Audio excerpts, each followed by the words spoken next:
Hey guys, thanks for coming back. This is episode 22 of Words Are Tough. My name is Jose Rodriguez and I'm here with my co-host David Diokendo. And we have a very interesting episode for you. We like to go through current events a lot, and it was a little break between the last few times we recorded. So we have a nice little plate of current events for you ready to go. Well, I mean, we have day jobs and other obligations, and I'm a teacher, and you have your hand in like 3 different things. Yeah. 4 different things. So, we try our best to like set time aside, but I remember I told this to one of my students is don't prioritize hobbies, as in like a hobby is a hobby until it's no longer a hobby. But then like once your hobbies start taking over your obligations, and those hobbies better pay the bills. You know, so this podcast does not pay the bills yet. We'll see what happens. Yeah. But it's just a bit, I guess, an assemblage of just different like articles that pop up. Like you go on like not Yahoo, but like I have like several emails, including Yahoo, and it was always throwing me like random, a lot of the times just kind of nonsensical news things. But some of them actually kind of strike home. But I mean, Halloween just happened not too long ago, maybe like at this point 10 days ago, I think. And, kids dress up and they, go trick-or-treating. And I remember we went to school together, but, there was always a time when you dress up and you have, you go around the yard and, wave at parents and, all that fun stuff. But have you ever been teased or like you wore something that you thought was really cool, then like some kids like, yo, what is that? Why are you wearing that for? Like, has that ever happened to you? I feel like when I'm a Ninja Turtle for like 7 years in a row, towards the end of that, I might have gotten, like, again? Oh, you're still a Ninja Turtle. Like, people are already G.I. Joe and like other things, Yeah, like for me, it was there's one time I was Batman, but I won't say we weren't poor, but we didn't have an excess amount of money where mom could just like dish out $40 for like, literally a $5 like costume. Because if you ever go to those costume stores like Halloween Spirit, I don't know what you call it. Yeah, Spirit of Halloween. Yeah, like those things really cost like $5, but they like bump up the price like 400%. But anyway, my mom would just make me costumes. And I remember one time I was Batman. And she like just cut out like black cardboard for the ears, and it would flop over. And everyone's like teasing it, but like I was Batman. I was like, whatever. Like I like being Batman. But there's one story that really like bothered me. It like on 2 fronts, the bullying side and like the parenting side. It's like it really bothered me. But Jose asked me like, hey, like what do you want to talk about first? I'm like, this. We got to talk about this first before I forget, because it really. I spoke to my wife about it, and I kind of almost teared up because I was like, This is not how but if I was a parent, like I would not do this. But anyway, the title, this is InsideTheMagic.net. I think it's like just like a gaming entertainment movie website, ITM. But the title is "Little Boy Left in Tears" in quotes after being bullied for Tony Stark costume goes viral. But Tony Stark is the comic book character Iron Man, who was played by Robert Downey Jr. and who doesn't like Robert Downey Jr.? This episode is sponsored by Nbox, a modern mailing center designed to meet the security needs of our time. Whether it's shopping for our favorite products or paying monthly bills, statistics show a transition to online convenience. It's quick and simple, which is why we love it. Unfortunately, it's created a new kind of criminal that seeks to steal your identity or take package right from your porch. As a listener, you can enjoy $5 off the lifetime of your subscription to an Nbox package plan when you enter tough words without spaces at checkout. Visit www.nboxdelivers.com to learn more. Awesome. I love Nbox. Check out their website below, and you can check out all their services, their service area, and definitely love using their services. And for our next sponsor, we have Premier Rank Marketing. They can help you out if you have a business, whether it's selling stuff online or you have a brick and mortar location, restaurants, gyms, company's helped so many people during the pandemic grow their online presence. So if you need any help from social media to Facebook targeting campaigns, Google, LinkedIn, and all the other, even TikTok, they do TikTok ads. Just reach out to Premier Rank Marketing and let them know that WordsrTough sent you, and they'll hook you up with a huge discount. Our third sponsor here, we have Worldwide Solutions, located in Clifton. They do taxes, travel, and insurance. Any type of business needs you have, they can even give you a good direction to go if you need some payroll services, things like that. And definitely check them out. Their info is right below. And our fourth sponsor is Rick's Barbershop in Garfield, New Jersey. If you have a important date coming up, you're going to a wedding, things like that, you're going to be photographed, definitely check them out.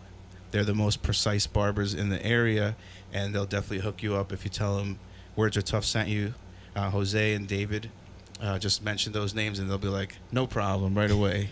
We'll hook you up. We just want to say thank you to all of our sponsors, and back to the show. Truth. He's like, I mean, if you don't like him for his, I guess, his history, his first past, okay, I can see that. But as an actor, in his craft, what's to complain about? Like, what's to, like, all the roles that he played, like Charlie Chaplin, obviously Tony Stark, and there's many other, what's that detective? Sherlock Holmes? Sherlock Holmes. Like, he's been playing really good roles, but I'm not going to read the whole article, but just the point, like, where, like, the story actually starts, because they kind of talk about Iron Man a lot. But this boy, last name is Struckman, Evan Struckman, 10-year-old, decided to dress like the MCU fan favorite for his Halloween party at school, but due to a chaotic morning at home, found himself riding the bus, I'm assuming the school bus, instead of being dropped off by his mom. They don't specify if it's a school bus or a public bus. Mm-hmm. I really don't know. Like he typically is, this led to a bullying incident that Jill outlined on her Facebook page. She writes, got a call from Evan at school 20 minutes after he left on the bus. Apparently some kids on the bus who weren't even wearing costumes told him he looked stupid. Evan got to school and immediately went to the bathroom and washed his face. I'm assuming because he had the mustache and everything, or the goatee. Yeah. When he called, he was crying and so hurt that he didn't even want to stay for his party. Here's what my little Tony Stark looks like now. She provides a picture, which I just got so angry about. We both have swollen eyes from crying and are on our way to try to find ice cream. Kids need to understand that words hurt. So let me not be so opinionated. I gotta toss it to you. What's your reaction to that information? Because yeah. So I feel like it said, how old is he? 10. Yeah, I feel like maybe this is the first really big bullying incident for him that really affected him in this way, possibly.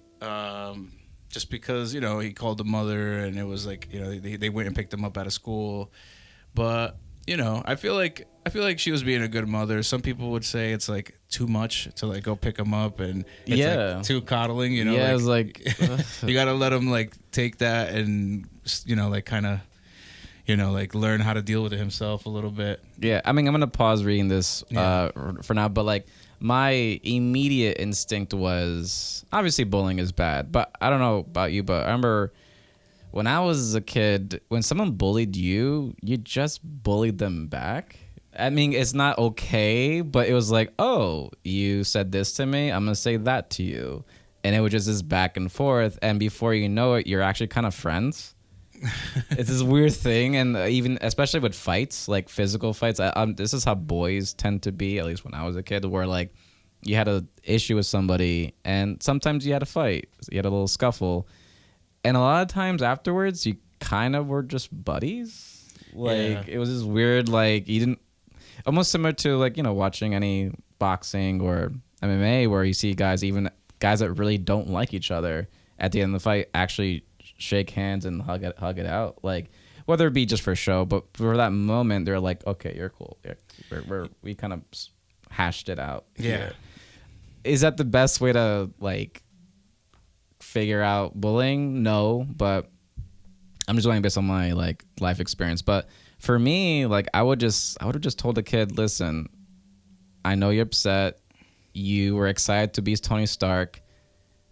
Why let these two kids that aren't even wearing costumes, which she makes clear, like ruin your day? Like why allow that moment to just ruin the time that you have with these potential, or not potential, but these friends of yours? Like wear your costume proudly, and if they think you're stupid, like who are they? Like at the end of the day, who are these kids? Yeah, you know.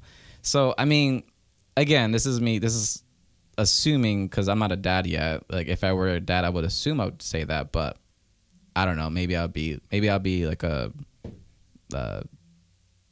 what do you call? I don't know. Maybe I'll have a soft spot. But for me, I won't say toughen up, but the surprising thing, like why would you take a picture of your kid crying and post it on social media? Like now you're the kid that was crying for being bullied, and kids are gonna see that and then bully you more. Like that's what I would think some kids would do. Like, oh, your mom like put a picture of you on the internet. Now people will see it. Kids will just view it and like, oh, like you're the one that tattletales on, like, you know what I mean? Yeah. I think it'll just be this ever-ending loop of being bullied. Like you're the kid that cried on Halloween. Yeah. Yep. You know?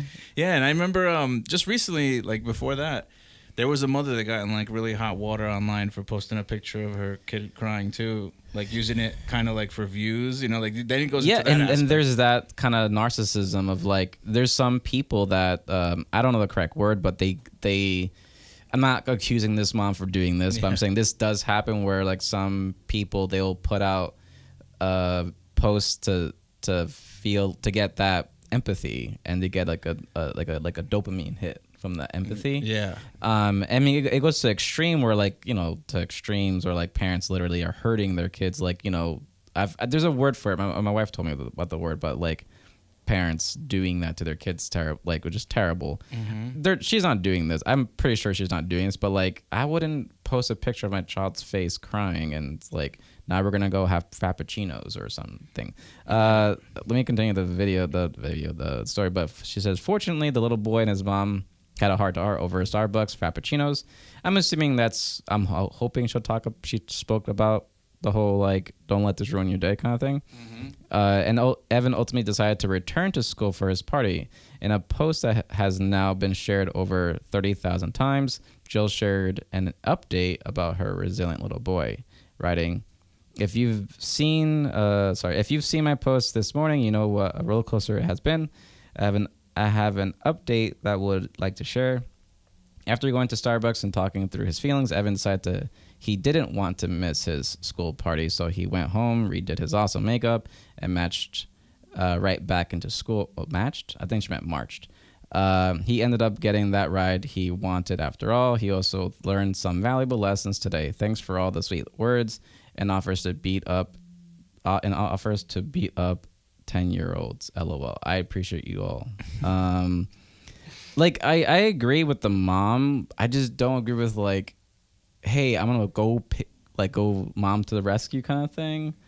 You know, maybe he texted or called. I forgot. I bad memory. I would have just had a conversation with him. Then there's like, we'll talk about it when you get back home. Stay in school. You'll figure it out. Like, yeah, you know. I think she also picked him up. Also, I'm thinking like just trying to get in because he like wiped his all makeup off and he probably just looked crazy. So she's like, you're just wearing a suit. Yeah, possibly. But did you dress up for this Halloween? No, actually, well, I did, but didn't. I actually dressed up as a student, so I wore jeans, Converse, and a hoodie. Nice. And I actually purposely, jokingly wore my mask under my chin. And my principal asked me, what are you supposed to be, Mr. O'Connor? I'm like, oh, I'm a student. And she started laughing. She's like, oh, that's funny. Because it's like hoodie, which in the school we're not actually, kids aren't allowed to wear hoodies, or no one's really allowed to wear hoodies, and they still do. So it's like kind of like whatever, it is what it is. You got to pick your battles. But they always wear their mask underneath their chin, and they're always wearing jeans and Chuck Taylors or Jordans or Air Force Ones or whatever. Yeah. But yeah, I mean, I honestly haven't seriously like dressed up in a very long time. Like, hey, I'm gonna really be this character. But I remember when I was a kid, it was either there was always someone that was the Crow. Mm-hmm. There was always someone that was Edward Scissorhand, or some sort of Tim Burton character like Sweeney Todd or whatever. Yeah. And someone there was always some guy that dressed like a girl, or some girl that usually it was a couple that was guy dressed like a girl and a girl dressed like a guy. Now that's like whatever, but at the time it was like, you're wearing a dress. And I was like, it's not much of a costume these days, I suppose. Yeah. But did you do anything for Halloween? Yeah, normally my fiance's like friends and all that, they're really into it. They do like the zombie walk. Things have been a little different because of the pandy. I'll say that so it doesn't get picked up by. But this year her brother had a party, so we went over there, and then we also had like already like RSVP'd to my brother's party, so we did like one party to the next one, and it was fun. I dressed up as what's his name, the front man from Squid Game. Oh yeah, and she was like the little the doll that turns her head with the red. Oh, that's creepy. Well, not little doll. It's a humongous. Well, it's a humongous giant doll of a little girl. Oh, but that I want to go into Squid Game topic, but I want to hold off for the next episode for that. But I did watch for Halloween. That's what actually all me and my wife did. We just watched Squid Game. I think it was like episode 6, but I'll talk about that next episode because that episode really messed me up. But speaking of updates, and I don't want to, I guess we mentioned it previously, but about like current events and about work and stress. Yeah. And then you I mean, be as open or not as you want, but about like, having like stress and or anxiety scares or like that. So like basically at work now, I'm A lot. Yeah. I run a storage facility as like my day job. Like I mentioned before, I also have a marketing company. Works primarily with restaurants, but all types of businesses, construction, landscaping, all kinds of things. And then I do real estate. Yeah, people have asked me like, what does Jose do? Like he does like a lot of things. I don't know how he has time in the day, but yeah, go on. Yeah, and my main 9 to 5 is the storage. I actually had already been out of the storage industry, but I jumped back in because my friend kind of gave me a good offer for a brand new facility that was being built. So that's what brought me back in. But They pulled me back in. Yeah. This company that I work for, which I shall not name, but the way that they're set up is they go with like the less people type of thing. So quality over quantity. Yeah. I guess. So it's like there's 2 people that work. We pretty much only overlap on the 2 busy days, like Friday, Saturday, and maybe a Tuesday here and there. But my coworker is going through a major life change. His girlfriend was having a baby as she was pregnant, or they were pregnant, how people say now, Tomato. I don't know. Yeah. But people have preferences. Both work, I guess. So yeah, it's been just like really stressful, him calling out, and like the thing is, I wouldn't mind to accommodate it with notice, but a lot of times it's just like the next day. Oh, by the way, with notices in caps. Yeah. And he just recently had the baby, thank God, because I think I was carrying the brunt of the stress of this baby being born, and he was like just like nonchalant about it, but it was affecting me the most out of anyone.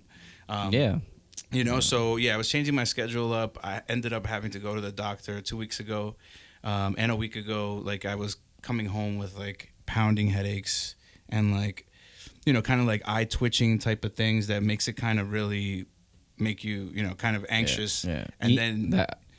You worry, you start worrying then, and then it makes it worse. And so I had to just go and check that like everything was okay on the health side before, And alongside of that too, I wasn't eating too well. Since the pandemic, it kind of like I was in let's say like the best spot health wise I had been in like the past 10 years. Before the pandemic, I was doing jiu-jitsu. We spoke about. And since then, I haven't gone to the gym. Like I work out here sometimes in the basement, but it's kind of not the same. Yeah, it's not the same. It's something, but it's not the same. The cardio, you don't really get it. Like how you do at the gym and at jiu-jitsu, like that, you can't get anywhere. Like that type of workout. Right. I haven't been back to jiu-jitsu, but I just started last week after I wanted to go to the doctor. I already had lost like 12 pounds just doing keto and working out here. So, like, I'm on the right track again. I just needed, like, an extra push, and that kind of was, like, yeah, really what it needed. But, yeah, that's where I'm at now. Hopefully the stress is over. But now, in a week, he's going to take 2 months off of paternity leave, which I've never even heard of that. Yeah, paternity leave is a thing now. Yeah. I have colleagues. I have 2 colleagues that did paternity leave for 2 to 3 months. Wow. But it requires, I mean, I'm a teacher, so it required a lot of prep work for them because they had to backlog all their lessons for like whoever was replacing them. Yeah. So it's tough to do a week or 2 of like lessons, let alone 2 to 3 months of lessons. Like that's tough. Yeah, and just I'll try to summarize this and keep it short as possible. But the reason why I jumped back into the storage game was because I was in it for a while, and I want to purchase a house. So this is kind of like the only thing keeping me back in is just like getting, because I got pre-approved, but the housing market was a little crazy. Like everything was overvalued. Yeah, it's just so. Yeah, like now I'm just waiting and just like I want to get through this, but him taking off 2 months, the company is not like backing me up. Didn't hire someone for the meantime, so now it's like I'm working 5 days a week. You're almost kind of being punished for working well. Yeah, it's like, oh, you're so good and you could do so much. Okay, well we won't even like pay you more, or if it is, it's not significant. And I don't want to like crap on who you work for, but it's like then and we won't even hire somebody else. It's like, all right, well you'll handle it. Don't worry about it. It's the same job, just do more of it. But that adds up. Like I remember I used to work at a charter school in Newark.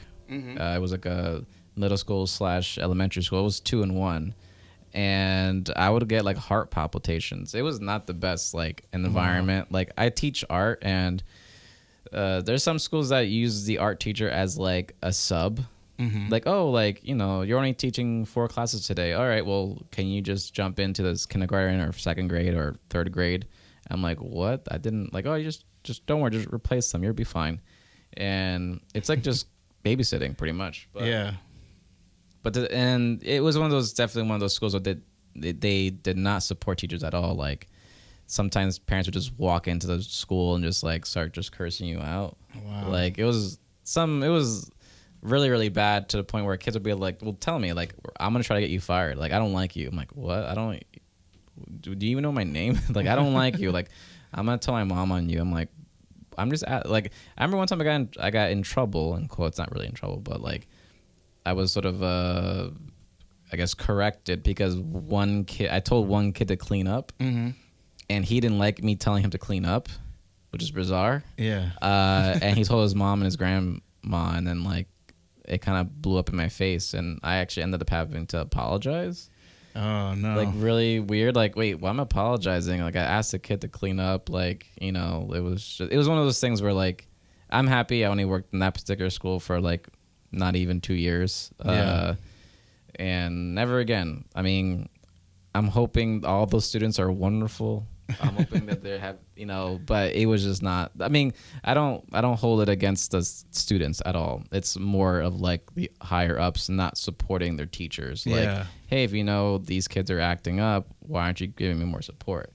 Like similarly, I guess where you're working, like, okay, this person's out, and I'm kind of putting the load on my shoulders. Hey, can you like help me out here? Something, I don't know what it is, but it's just that extra support. Not that the work is hard, but it just, and then feeling like you're not feeling supported, then that causes even more stress. But yeah. And then in the situation I'm in right now, it's very popular in like corporate America to be like, oh, the hiring market is just like really not like what it is, like people aren't like looking for jobs. But I have friends in that industry for years, and they're in other companies that are hiring like left and right. You know, so it's it's bizarre. But speaking of like stress, I ended up going to the doctor, and you're just really stressed out. You need to calm down. But one of my doctors told me that you probably have, it's called white coat hypertension. I actually wrote it down, but it occurs when the blood pressure readings at your doctor's office are higher than they are in other settings.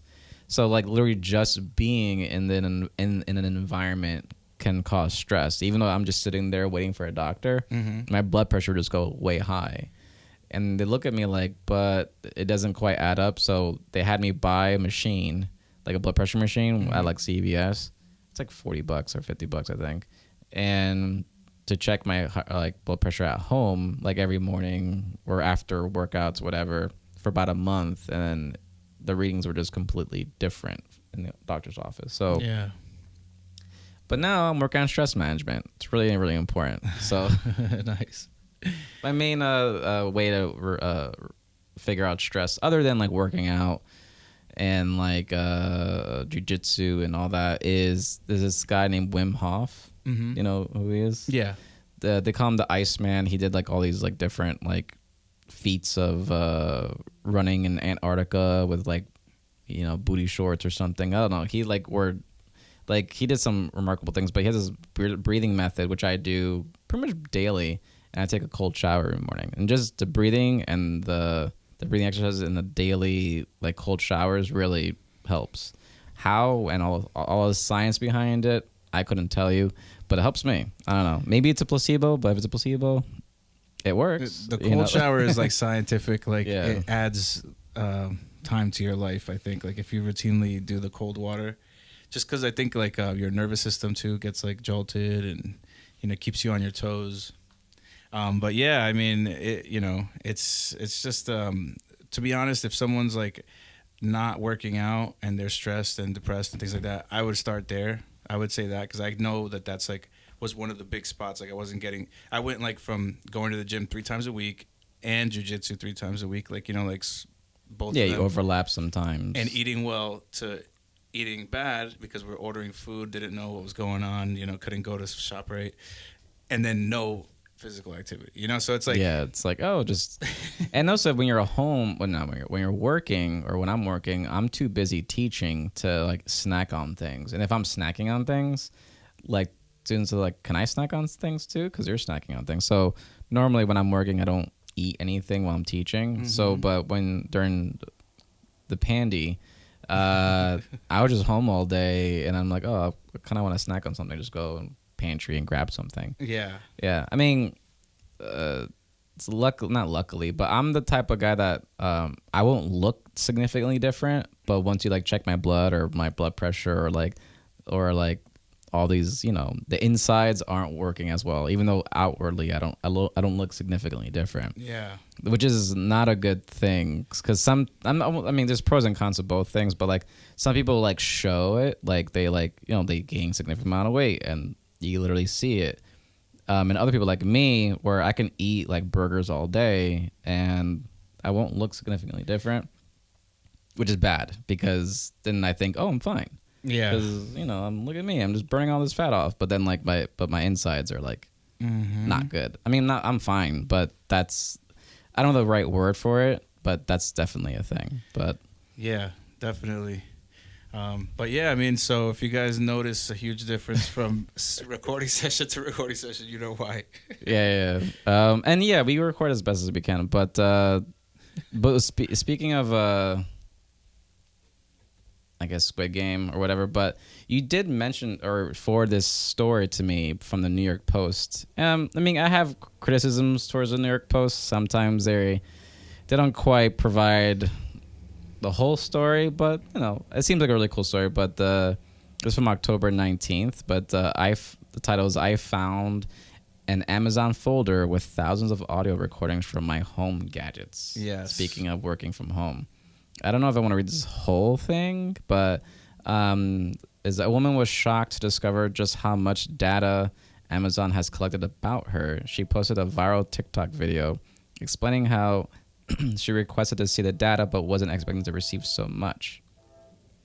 I'm gonna jump down. She said, when I downloaded the zip file, these are all the folders it came with. The TikToker then clicked on the audio file and revealed thousands of short voice clips that she claims Amazon has collected from her smart speakers.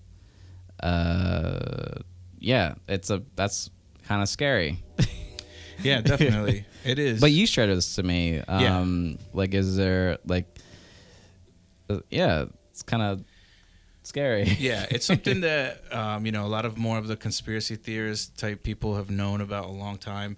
I remember like since I was maybe like 11, 12, and I had a computer, I always like taped over the cameras of them. Yeah, my mom always did that. I was like, I don't understand what you're doing, but so I did the same thing. Yeah, and I always like, my brother and sister were older and they weren't really into computers because they were from a different generation. And they thought it was like weird of me to do that, just because like, where's this kid getting this from, Right. But little did they know I used to be into like hacking and stuff like that with some of my friends, and we've hacked them, so I already knew like it's so easy. Back then in the AOL days, you used to just send like a little link. Yeah, it'll take like 5-10 minutes to turn on. Yeah, and then you could 15 minutes. you could do a whole bunch of stuff back then. It was like the Wild West, and it was just more fun. Like didn't do anything serious, like just pranks. But later on in life, then you have the whole WikiLeaks and NSA. Julian Assange. But like for instance with this, like people, like you've noticed the people that are like, oh, I spoke, you say something about a Bronco. Yeah. And then you open your phone and there's ads for Bronco on Facebook. You know, like. I mean, it's I don't know if they're actually. I mean, I need to continue reading it, but I'm kind of reacting as I'm reading.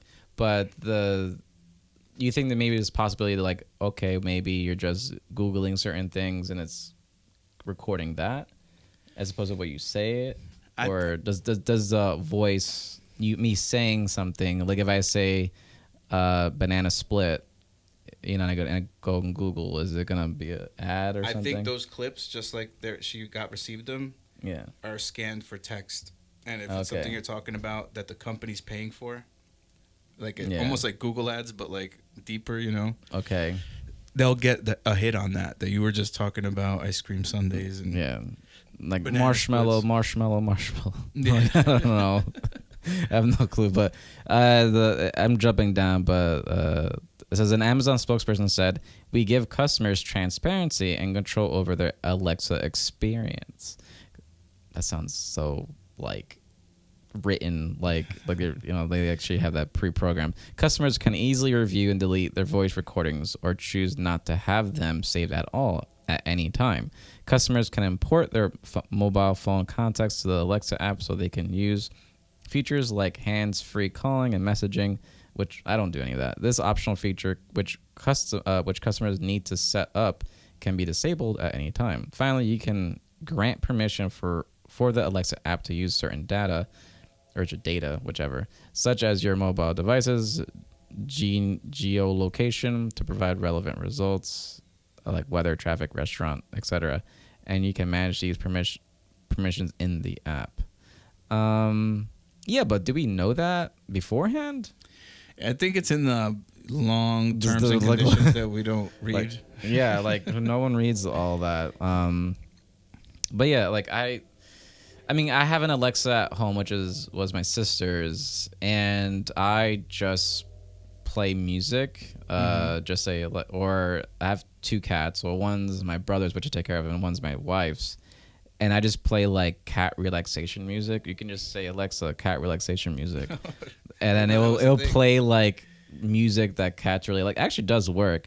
I bet it's funny. Imagine if we're talking now and someone's listening, and Alexa just heard me say, Alexa, cat relaxation music. It'll just that actually happen? That's happened. I think there was like a story where like somebody was talking about Alexa on a TV, like I think it was a news report, and then Alexa ordered like 20,000 because people had them in their houses, and it ordered like 20,000 items off Amazon or some shit because they heard it from the TV, yeah, or a show, or I guess so. I mean, yeah, there was a story like that. I'll Google it and check it out. I mean, there's always that Big Brother kind of thinking, like not thinking, but like, I mean, I guess it is a bit of like a conspiracy theory of sorts, but of like worrying, okay, like it is kind of whether we search for it or we set it or whether it be in the algorithm and we clicked yes, you can copy everything I say. It's still very unnerving and or kind of creepy and scary that like, you know, and it kind of honestly kind of annoying because sometimes I would like look up something like for example, just say one of my students said, hey, you should listen to this song. And I will go on YouTube or Google and look it up. And then YouTube just thinks I just want to listen to Tekashi 6ix9ine for like, yeah. And I'm like, I don't like Tekashi 6ix9ine just because I looked it up one time. Yeah. It just thinks, oh, that's all I want to listen to now. Don't even like the guy. I mean, I'm sure he's a nice guy, but I'm not a fan of his music. It's just not, it doesn't really do it for me. Yeah. But that's the one thing I find kind of annoying when it comes to the algorithm. By the way, like and subscribe if you haven't done it yet. Is like once you research one thing, just once or twice or three times, it just thinks, oh yeah, all you care about is, I don't know, turkeys. Like because Thanksgiving is gonna come up. Like no, I just wanted to look up. This is one time, but does that happen to you? Or like, yeah, you just do some little bit of research and it just thinks that's all you care about. Yeah, I had actually, because I mentioned to you that we did an open mic recently. I had a bit that I was working on. I haven't like worked it fully out yet, but it's about how like you see something like in the morning that's like a little like Upworthy, like one of those like feel good stories. Mm-hmm. That feed Upworthy, and you like it. But then, like, later on in the day, it's just, like, you start getting more, like, uplifting stories. You're like, all right, it's a little too Upworthy. Yeah, okay. It's too... All right, I just liked one. Yeah. I just like one. And then I don't want to just keep seeing people dance. Yeah, exactly. On, like, Instagram or whatever, TikTok. Pharrell's happy going on. Yeah, it's... Or, yeah, I mean, it's really, really annoying, to say the least. But yeah, like if that happens to you, not you, but you people in the ether or whatever, if that happens to you, let us know in the comments. But there's and this is things that I'm not blaming you, but giving you credit, is about this one story about Rikers Island, and I don't know where this is the source, but New York Times. That's pretty legit, I think. They're pretty legit. New York Times. What are your thoughts on New York Times? Yeah. I think they can put out some good stuff, but I always critique not the story. I always critique the headline, and I'm like, oh, that's an interesting headline, and then the headline has nothing to do with like the actual story. Yeah. But this one does. But the inmates of Rikers Island are in control of the jail. New York Times reports inmates of the New York City's Rikers Island jail complex are reportedly running amok. Of course, you don't say. I mean, it's a jail. Like, why wouldn't they? We think that'd be like super peaceful. Yeah. I don't know. Detainees at the understaffed jail have taken control of entire units, the New York Times reported. So far this year, 11 Rikers Island detainees have died in custody. That's pretty crazy. I don't know if you want me to read this whole thing, but that's some movie stuff. Yeah, that's something. Definitely, that's a premise to a movie. Yeah, I've watched like a lot of Oz in my day. Like I was a big Oz fan, and I know like more recently there've been like some Orange Is the New Black. It's more like everyone watches that show, but like it's more like females are into it. And same thing. There's an amazing show from Australia, I think it is, or New Zealand. One of the two. I get them mixed up. It's called Wentworth. So if like anybody that watched Orange Is the New Black wants like Orange Is the New Black meets Oz, Wentworth is the show.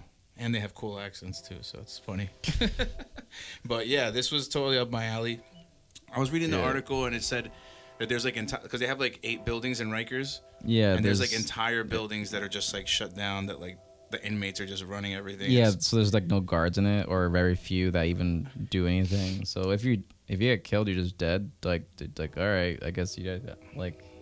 Yeah, that's a little intense. That's kind of scary, or not kind of. That's very scary. But I mean, that's a I don't know whose fault is this. I'm trying to figure out. Like, I think this is layered. This is a layered issue. Yeah. It's like the city. This is very layered. The warden. This is not one thing. I mean, yes, can you blame the inmates to some degree? Yes, but why are they there in the first place? Like, and I mean, it happens where like some person has like a DUI, which is bad, but they can't pay the fine or they can't pay the the bail, and they're staying there, and then they get into a fight or scuffle, then that's tacked on top of their DUI, and then they're there longer, which causes more issues, and maybe they're mentally not well. And then before you know it, this DUI becomes like, oh, you're in jail for 30 plus years. It's like, that's kind of messed up. I mean, I just kind of threw it off the top of my head, but like, I'm sure that does and happen, but that's a pretty terrible story. But yeah, I mean, where are you gonna put these people? Like, you can't just keep stuffing people into jails. Yeah, and it's just a stark contrast of like, no pun intended, but it's a stark contrast to other states in our country. Like, I was reading some story about this kid. He was in jail in, like, I think it was Utah. They had like video game systems. They had cats in there. They were taking care of. Like, it's just such a high quality of living. So like, Avocat. It is pretty nice, Avocat, after a stressful day. Yeah, and then the cat had kittens, so then they all kind of took a few kittens, like, different groups of guys, like, Yeah. It just sounds so pleasant compared to like Rikers Island. I mean, as a teacher, I can say for sure that like detention, like if you're late for school or doesn't actually work. It doesn't prevent anything. My actual school doesn't even have detention.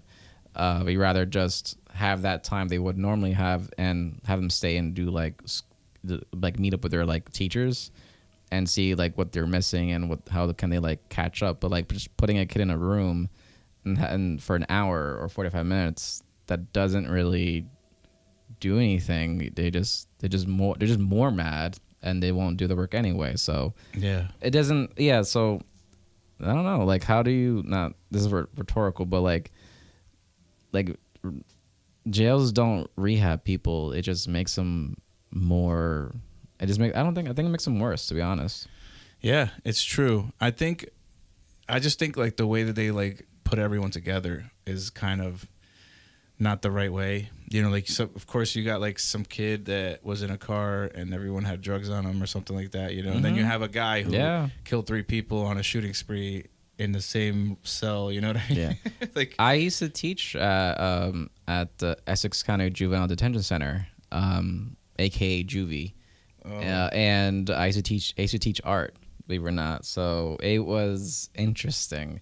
They pretty much told me, listen, if there's a lockdown, you're stuck in there until further notice. So I would cross my fingers. It'll be like for an hour or 2 hours. It was through a gallery that was I was an art educator through Robeson Gallery, which is through Rutgers. But great experience. But one, we couldn't, like certain colors we couldn't use, like crayons, like we couldn't use red or blue for obviously Crips and Bloods. So they said, you can't use red, you can't use blue.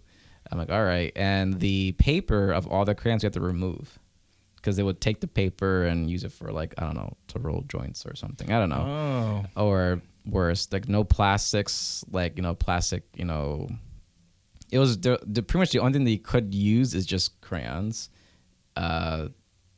They couldn't, the glue sticks, they're like, they almost didn't even let us use glue sticks because of the plastic.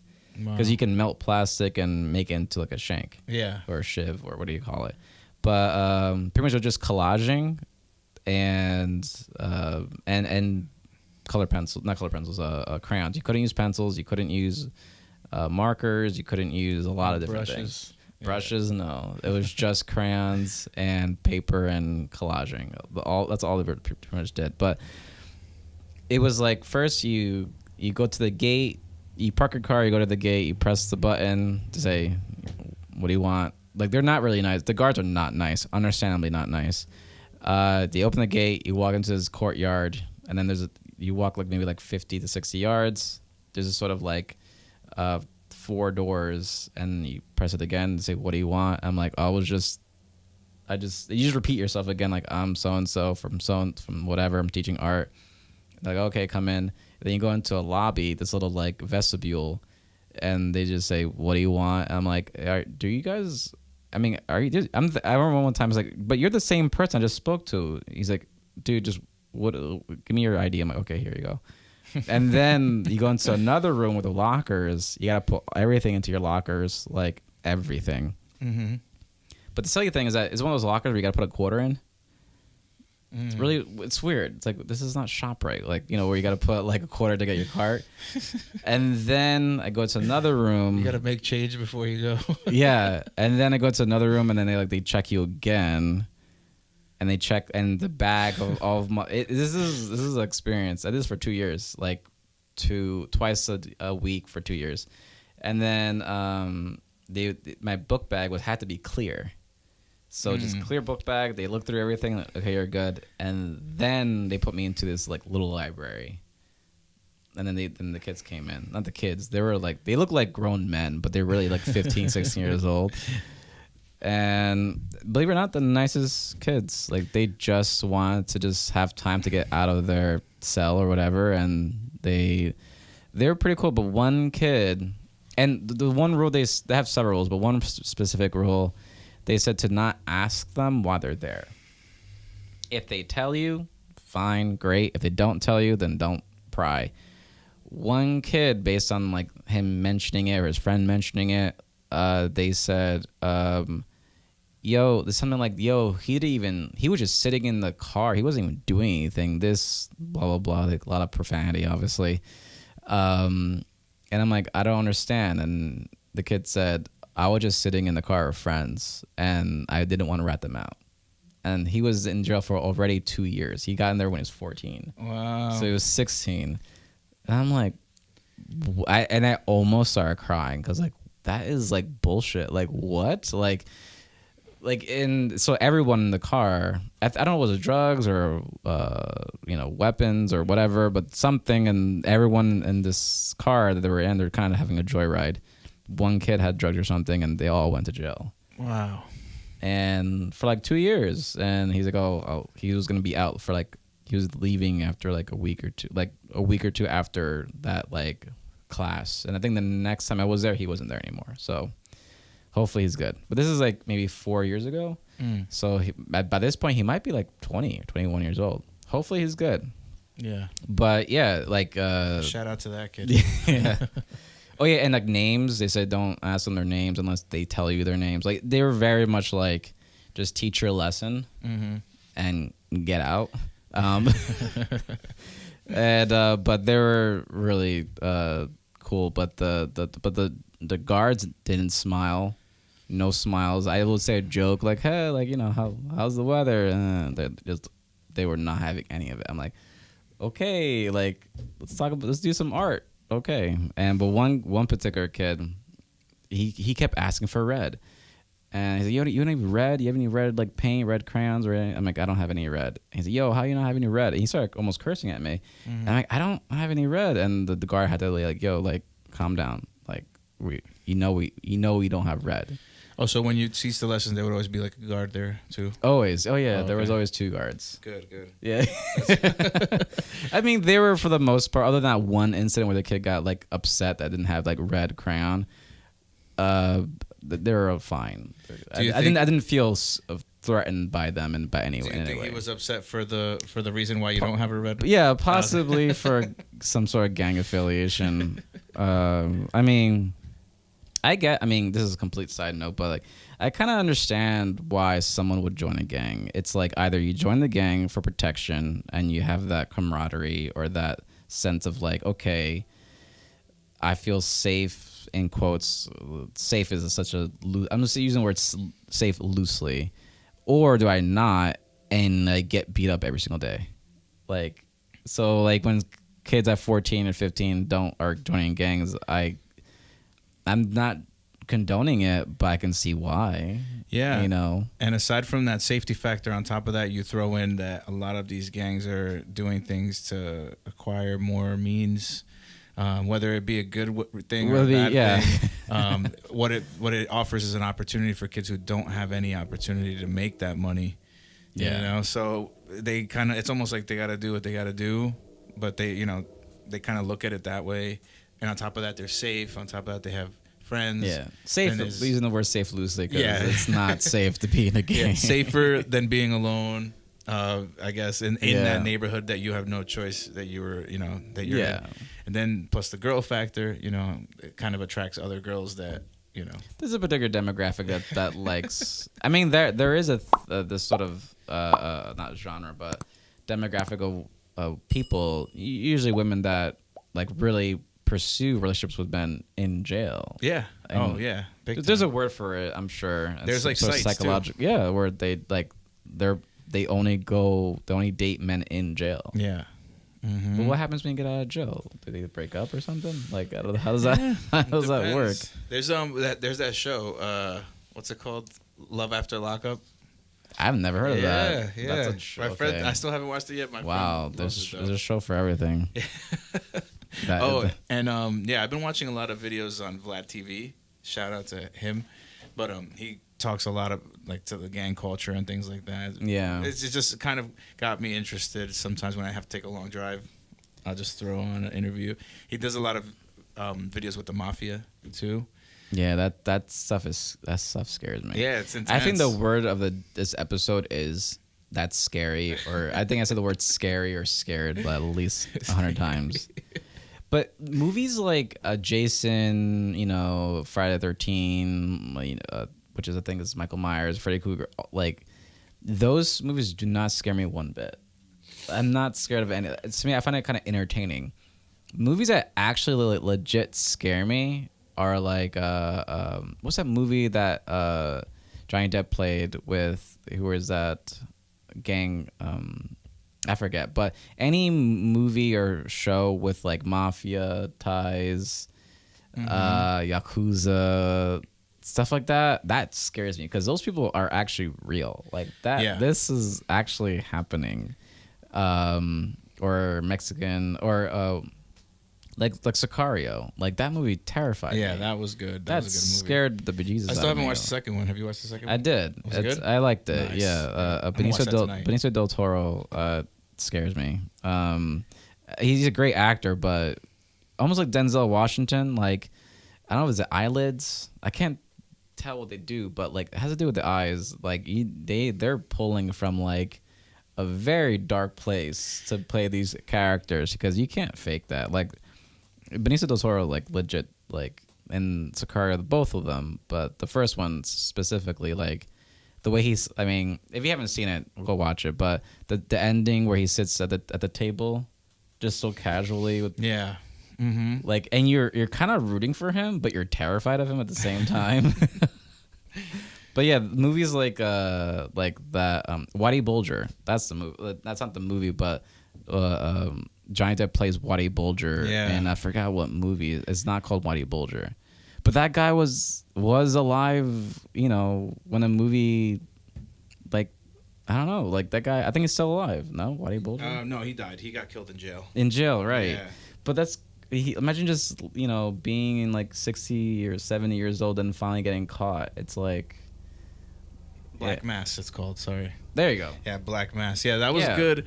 I love that movie. I know we're kind of gonna get into stuff like this in the next episode, but like movie stuff. Yeah, just like what we like to watch. But the one scene when that's very famous, but they kind of like gloss over it, but it has like a big meaning to the whole story. When they go over to the girl's house and he's like having dinner with them. Yeah, and they do that one shot where like you don't really see his blue eyes too much in the movie, like that he's supposed to have blue eyes because of the character, but like they do this one shot where like his blue eyes kind of like almost like glisten like a cat, and it's so scary. Yeah, but Johnny Depp is. It's like a subtle shot that they do in that scene. Crazy. I legit feel like to be an actor like Denzel or even Johnny Depp. You need to be a little like that phrase creativity and crazy or like next door neighbors. Like there has to be a degree of like I don't know I hate to say the word darkness because it's I don't want to romanticize it, but there is that bit of like deep dark place you need to be in to play these characters. Because I mean, or even like Leonardo DiCaprio in Django. Like, how do you be that character? Yeah. Like that's and how many N-bombs were thrown in that movie, but like you gotta really pull from really dark places, and then like in front of Jamie Foxx and in front of Samuel L. Jackson. Yeah. Imagine just having this full cast of black people, at least 3 or 4 or 5 actors, black actors, like in set, and you're just throwing out N-bombs back and forth, like yeah, it's rough. It's like, how do you afterwards just like casually like, hey, so how are you doing, Jamie? Like, good. Like, yeah, like you meant that word when you said it. Like, yeah, that movie. Yeah, it's a crazy that scene where he like breaks the glass with his hand. He actually does cut his hand. Yeah, and he powered through it and wipe blood on the actress's face and everything. That's all. That's real blood. They just kept going. Let's keep going. Your bloody hand. But throughout the rest of the movie, he needed to get like a bunch of stitches. So the next scene where his hand's actually wrapped, it's actually like he did like cut up his hand. Yeah. People are like, "Oh, what a nice touch!" You know, they kept that continuation of his injury. No, that's real blood. He got hurt. Anyway, so I don't know how to conclude this. I mean, we're well over. I think this is just a recurring trend. We don't know how to end the podcast. Well, we kind of are already like dipping into what our next episode is going to be. So, right. You know, let's consider it like a tease sign off. You know, like you guys, we're going to bring a lot of stuff that we like to watch. And things we have recently watched. Yeah, like Squid Game and Dune. Yeah. And so we're with that being said, please like and subscribe and click the notification bell. Leave some comments. And yeah, just reach out to us on social media. Let us know anything you want us to talk about. And we'll see you in the next episode. Thanks for joining us. My name is Jose Rodriguez. And I'm David Diokendo. And this is Words Are Tough. Bye-bye. Later.